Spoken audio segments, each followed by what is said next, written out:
Bonjour et bienvenue sur Bourse Community.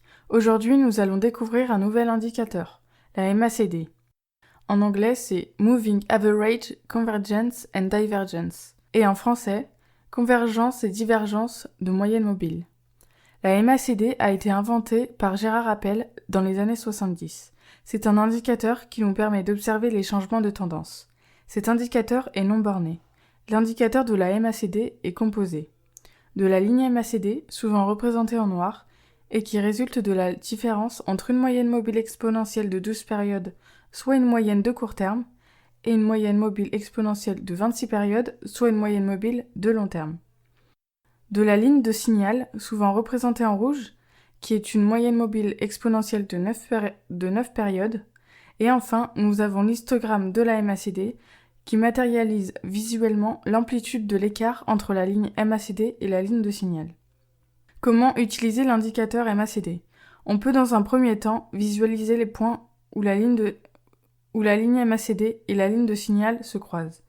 Par exemple, lorsque la ligne MACD traverse à la hausse la ligne de signal, c'est un signal d'achat. Attention cependant, pour plus de sécurité, on ne prendra position que si la ligne MACD et la ligne de signal ont été du même côté pendant au minimum 12 séances. Je m'explique. On voit ici que la ligne MACD traverse à la hausse la ligne de signal.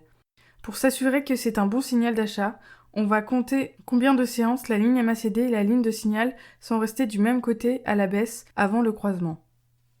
Dans cet exemple, on compte 18 séances. On aurait donc pu prendre position à l'achat. A l'inverse, lorsque la ligne MACD traverse à la baisse la ligne de signal, c'est un signal de vente. Une fois de plus, pour assurer notre position de vente, on comptera le nombre de séances où la ligne MACD et la ligne de signal ont été du même côté à la hausse avant le croisement. Pour utiliser cet indicateur, on peut aussi regarder les divergences qui se forment entre le cours de clôture et la ligne MACD. Les divergences annoncent généralement un retournement de tendance. Cependant, ce n'est pas toujours véridique. Alors, qu'est-ce qu'une divergence ? C'est lorsque deux droites vont dans le sens contraire.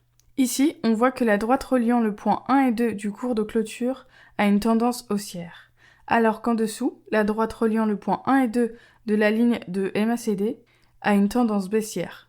C'est ce qu'on appelle une divergence.